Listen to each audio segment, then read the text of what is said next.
नमस्कार दोस्तों।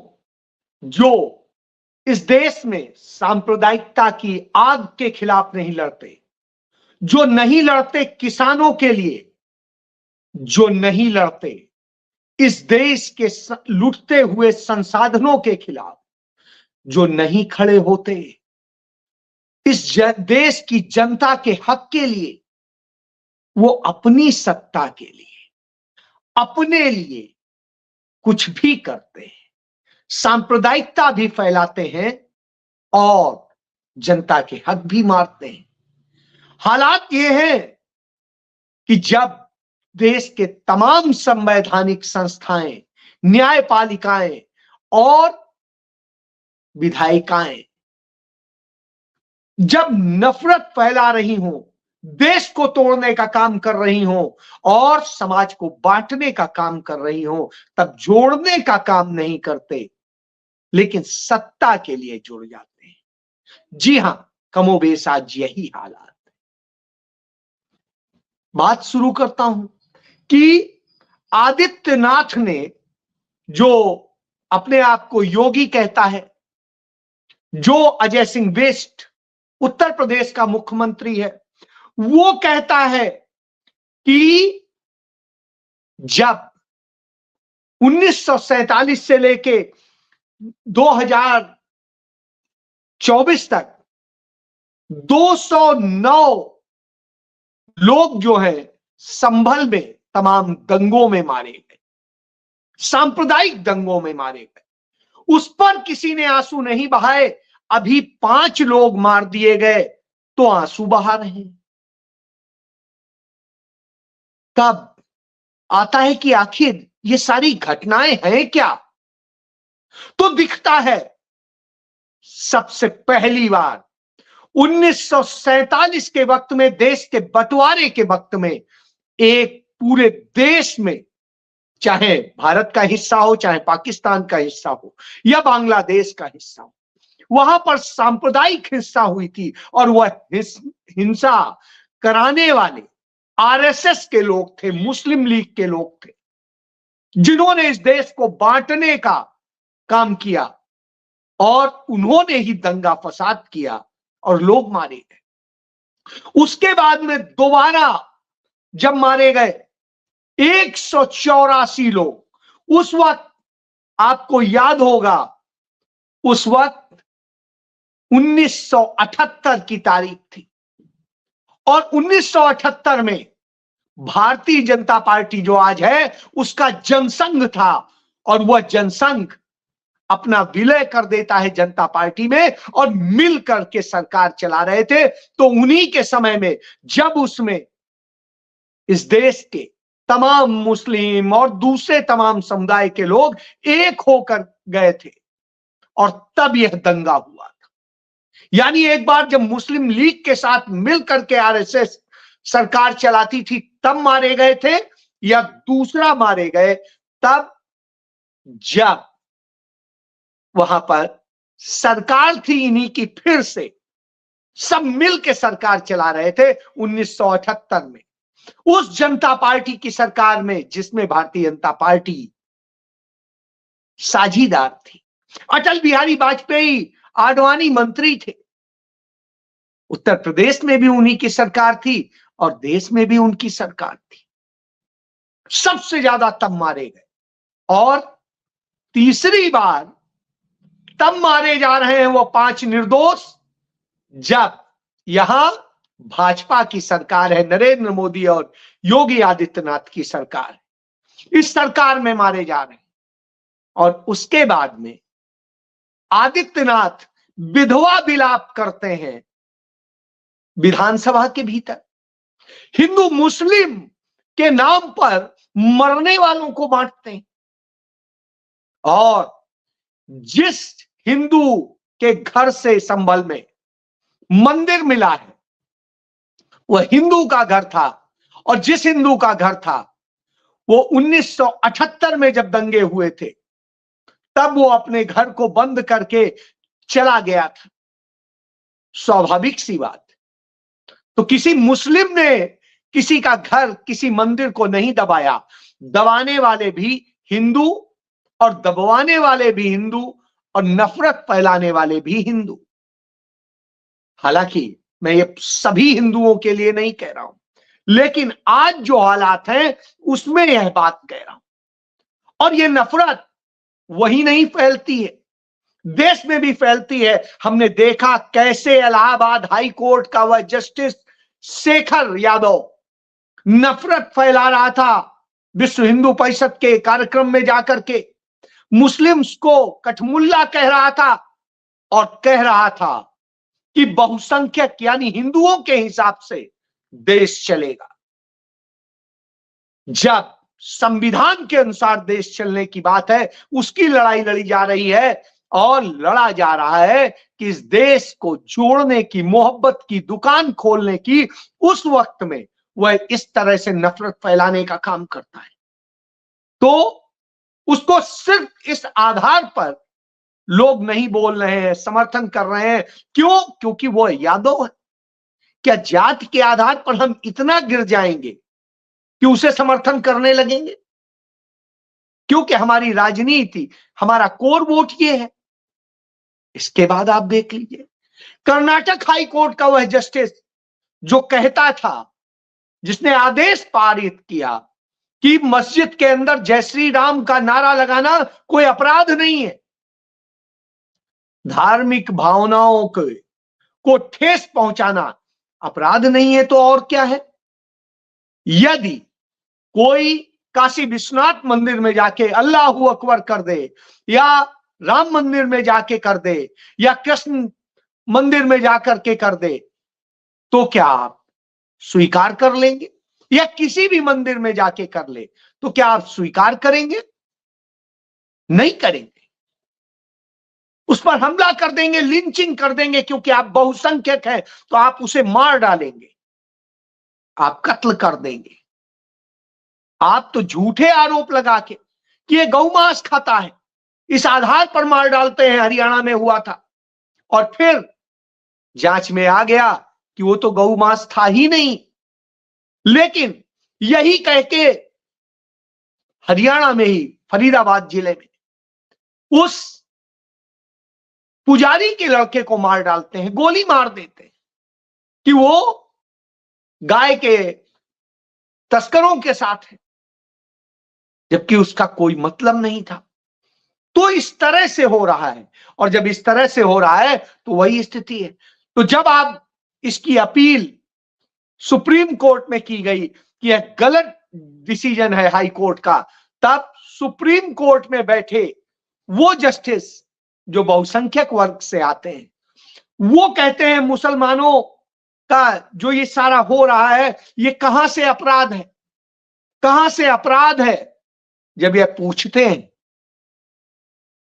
कि जय श्री राम का नारा लगाना बिल्कुल अपराध नहीं है, लेकिन वह नारा आप अपने धार्मिक स्थल पे लगाएं, आप अपने घर पर लगाएं, आप अपने जुलूस पे लगाएं, लेकिन किसी दूसरे धर्म की मस्जिद में घुस करके लगाएंगे तो यह नफरत फैलाना है, यह उकसाना है और यह भावनाओं को आहत करना है, क्योंकि वह उनका पूजा स्थल। लेकिन साहब, जब बहुसंख्यक बैठे होंगे, संघी बैठे होंगे, तो यही होगा। इसी बात की तो राहुल गांधी लड़ाई लड़ते हैं कि हिंदू अपने यहां नारे लगाए, मुस्लिम अपने यहां लगाए, सिख अपने यहां लगाए, ईसाई अपने यहां लगाए, बौद्ध अपने यहां लगाए, जैन अपने यहां लगाए, लेकिन कोई एक दूसरे के उसमें घुस करके तो ना करे, उसे तो उद्वेलित ना करे। तो यह स्थिति है जब इससे बात होती है। यही वजह थी जब 1978 में संभल में दंगा हुआ था। वहां पर 1978 में जब जनता पार्टी की, भाजपा की सबकी सरकार थी, उस सरकार में 184 लोगों की हत्याएं हुई थी, 184 लोगों की। आप सोचिए, इतनी बीभत्स घटनाएं कभी नहीं हुई।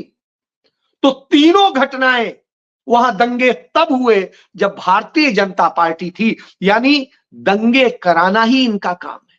इसका एक बड़ा अच्छा उदाहरण है कि एक पंजाबी सिंगर का कार्यक्रम था नालागढ़ में, जो हिमाचल प्रदेश में पड़ता है, और वहां पर उसके कार्यक्रम को के खिलाफ विश्व हिंदू परिषद और उसके लोगों ने पूरा बवाल मचा करके रुकवा दिया।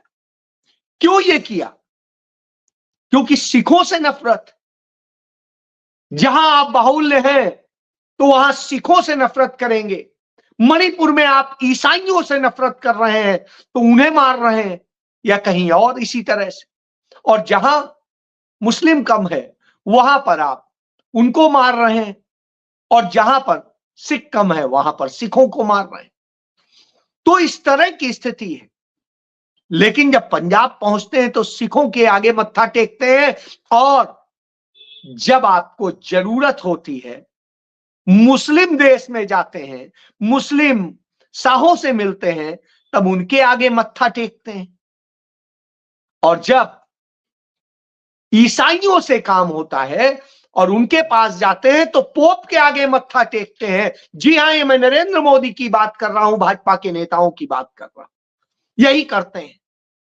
यही मोहन भागवत दिल्ली की जामा मस्जिद में गए थे, इमाम के घर गए थे। तब आप सोचिए, तब इनका धर्म नहीं वो होता था, लेकिन यहां होता है। यहां इस तरह से ये नफरत फैलाते हैं और यह करते हैं और कहते हैं हम योगी हैं, हम ये हैं, हम संत हैं। ये संत कैसे हो सकते हैं जो धर्म के नाम पे लड़ा रहे हैं? फिलिस्तीन में निर्दोष मारे जा रहे हैं, बच्चे मारे जा रहे हैं, आप समर्थन कर रहे हैं इजराइल का। और वह फिलिस्तीन जिसने हर बुरे वक्त पे, जब सारे मुस्लिम कंट्रीज हमारे खिलाफ थे तब भी उसने हमारा साथ दिया था, उसका आप विरोध कर रहे हैं। तब प्रियंका गांधी फिलिस्तीन के समर्थन का झोला डालकर जब संसद जाती हैं तो उसमें आपत्ति हो जाती है।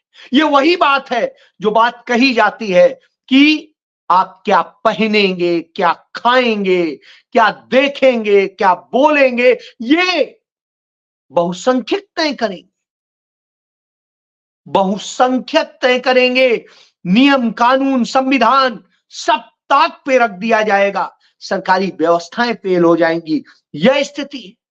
यह स्थिति है कि मुसलमानों का नरसंहार करने का आह्वान करने वाला, ऐसी गंदी टिप्पणी करने वाला नरसिम्हानंद को धर्म संसद करने के लिए प्रेरित किया जाता है, जहां से नफरत फैलाई जाती है, मुस्लिम्स के खिलाफ हमले करने का काम किया जाता है। और इस तरह से किया जाता है तो गाजियाबाद में उसे वो किया जाता है। उसको लेकर के जब सुप्रीम कोर्ट तमाम सारे रिटायर्ड नौकरशाह जाते हैं और कहते हैं मिलार्ड ये देखिए देश को आग लगाने का काम हो रहा है, तब जज साहब कहते हैं चलिए हम अगले उस पर सुनवाई करेंगे, आप हमें मेल भेज दीजिए। तो यह स्थिति है और झूठ बोलने का पूरा शासन चल रहा है। ऐसी स्थिति में उधर किसान आंदोलित है, किसान लड़ रहा है, आम आदमी पार्टी और भारतीय जनता पार्टी मिल करके उनका शोषण कर रहे हैं। और यही वजह है हरियाणा और पंजाब के बॉर्डर पर किसान तड़प रहा है। जिस तरीके से किसान नेता डल्लेवाल पिछले 21 दिनों से अनशन पर हैं और उनकी हालत दिन प्रतिदिन बिगड़ रही है, लेकिन कोई सोचने वाला नहीं, जांचने वाला नहीं। कांग्रेस के नेता गए और उन्होंने समर्थन दिया। उन्होंने कहा, जो प्रताप भाजपा नेता प्रतिपक्ष हैं पंजाब के, वो गए और उन्होंने कहा हम आपके साथ हैं, हम लड़ेंगे आपके लिए। विनेश फोगाट गई, उन्होंने कहा हम लड़ेंगे आपके लिए। और हरियाणा में हरियाणा के पूर्व मुख्यमंत्री भूपेंद्र सिंह हुड्डा ने कहा किसानों के समर्थन में हम लड़ेंगे, जरूरत पड़ी तो उनके लिए कहीं भी जाएंगे। उनको इस तरह शांतिपूर्ण प्रदर्शन करने से कोई नहीं रोक सकता। किसानों की मांग जायज है। लेकिन क्या यह आवाज आ रही है कहीं और से? सुप्रीम कोर्ट को आज फटकार लगानी पड़ी आम आदमी पार्टी की सरकार को कि आप पराली जलने से रिलेटेड जो डेटा मांगा गया था वह डेटा तक नहीं उपलब्ध करा सकते हैं इतने दिनों में। तो आप कर क्या रहे हैं? कौन सी सरकार चला रहे हैं? ऐसी सरकार चला रहे हैं कि पहली बार दिल्ली में थोड़ी सी बारिश में पूरा भर जाता है, कोचिंग में अवैध तरीके से चलने वाली कोचिंग्स में भर जाता है और बच्चे मर जाते हैं। इसी तरीके से सड़क पर डूब के लोग मर जाते हैं। इस तरह के हालात बना दिए गए हैं। जब यह हालात बना दिए गए हैं, दिल्ली त्राही त्राही कर रही थी बारिश के दिनों में और पंजाब में बुरे हाल है। रोज बरोज हत्याएं हो रही हैं, चाहे सरपंच हो, चाहे सरपंच का चुनाव लड़ रहा हो या महिलाएं हो, सुरक्षित नहीं है। उनके कपड़े फाड़ दिए जाते हैं नामांकन करने जाते वक्त। वही हाल है।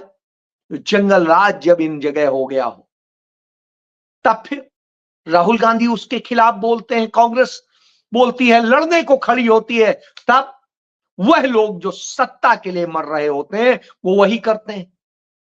ईवीएम का मुद्दा समाजवादी पार्टी ने उठाया था, उसका मुद्दा उठाया था शिवसेना, उद्धव ठाकरे गुट ने, शरद पवार गुट ने, और सबने दबाव बनाया। यह मुद्दा उठाया था आरजेडी ने भी, और जब सबने दबाव बनाया तब कांग्रेस पार्टी ने लिख के दिया। कांग्रेस पार्टी ने अपने डिटेल्स दिए, सबूतों सहित दिए कि 99% जहां पर ईवीएम चार्ज मिल रही है यूज होने के बाद, वो सवाल में आती है, उसका जवाब तो देना चाहिए। लेकिन तब उसी इंडिया के जो साथी दल है वो उस पर ठीकरा फोड़ने लगते हैं। चाहे उमर अब्दुल्ला हो, जो कांग्रेस के ही सहयोग से आज मुख्यमंत्री बने, उन्हीं के सहयोग से जीते, नहीं तो लोकसभा चुनाव में हारे थे, आपने देखा था, बुरी तरह हारे थे, उसके पहले भी हारे थे। तो ये साथ मिलने के बाद जीते, उन क्षेत्रों में जीते, कांग्रेस ने सेक्रीफाइस किया। लेकिन वो इस तरह की बात करते हैं। इसी तरह की बात ममता बनर्जी करती, ममता बनर्जी भी यही बात करती और कभी वो भी चिल्लाती थी। तो इससे आप समझ सकते हैं कि किस तरह के, और ये दोनों ऐसे हैं जो एक समय में भारतीय जनता पार्टी की एनडीए सरकार का हिस्सा थे, मंत्री थे। तो आप समझिए खेल क्या है। और अब जब दिल्ली में विधानसभा का चुनाव होना है तो मुद्दों पर चुनाव हो, लड़ा जाए, उसकी स्थिति नहीं है। तब समाजवादी पार्टी अखिलेश यादव जाकर के खड़े हो जाते हैं आम आदमी पार्टी के साथ और वो कहते हैं उसको बिना शर्त समर्थन है हमारा, निश्चित रूप से देना चाहिए, आपको हक है, लड़िए, दीजिए। लेकिन जब मध्य प्रदेश में चुनाव था तो लड़ने पहुंच गए थे, जब हरियाणा में चुनाव था तो लड़ने पहुंच गए थे, जब जम्मू कश्मीर में चुनाव था तो लड़ने पहुंच गए थे ये सारे लोग। और ममता बनर्जी भी गोवा पहुंच गई, गुजरात पहुंच गया आम आदमी पार्टी, मुंबई पहुंच गए अखिलेश यादव, और तब इंडिया अलायंस का हिस्सा बनकर के सीटें मांगी थी। लेकिन अब अपने स्वार्थ की राजनीति है। तो यानी सत्ता के लिए ये कुछ भी करने वाले दल है, और जो अपने ही मुद्दों, अपनी ही बात नहीं करते। क्यों? क्योंकि अडानी अंबानी पर कांग्रेस ने हमला बोला, उससे तकलीफ हो जाती है।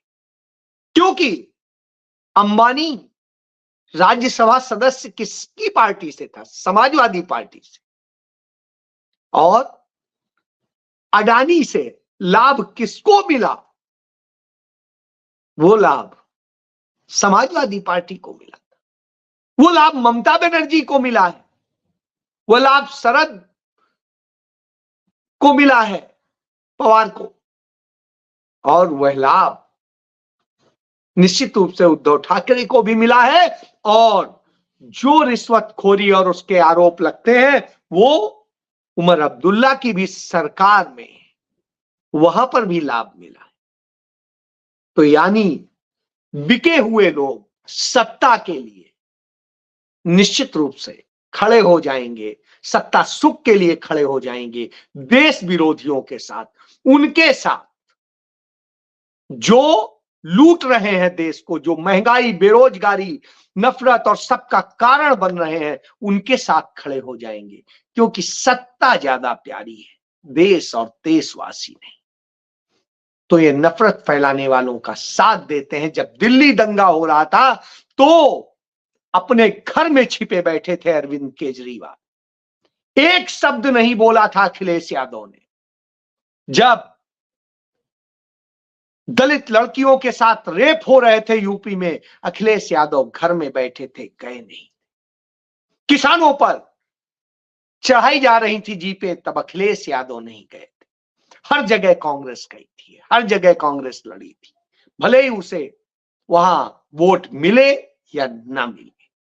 तो देश की लड़ाई में और सत्ता की लड़ाई में यही अंतर होता है। इसीलिए राहुल गांधी जननायक है और बाकी सत्ता लोलुप। जय